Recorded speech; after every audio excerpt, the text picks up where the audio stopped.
இந்த தழையெல்லாம் பார்த்துங்க. இது என்ன தழை தெரியுது எல்லாருக்கும்? இதுதான் ஒரு உடம்புல இருக்கிற ஹீட்லாம் குறைக்கிறது. இதையும் கிட்னியில் கல் இருக்கிறவங்க இதையும் சாப்பிட்லாம். இதை வந்து தண்ணியில் வந்து இந்த தழையை போட்டுடணும். போட்டுட்டு எடுத்து காலையில் எடுத்து குடிச்சின்னா நல்லா கட்டியாக திக்காக இருக்கும், உடம்பு கூலிங் ஆகிடும். அதே மாதிரி கஞ்சி தண்ணியில் போட்டு ஒரு கிளாஸில் போட்டு குடிக்கலாம். இது கிட்னியில் கல் இருக்கிறவங்களுக்கும் இது போட்டு குடிக்கலாம். குடித்தா நல்லாயிருக்கும். அது நல்லா பார்த்துங்க. இது எல்லா இதுலேயும் கிடைக்கிறது தான் இது. இந்த பாருங்க.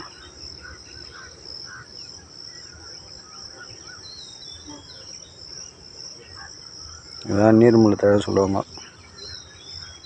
அந்த தான் அது.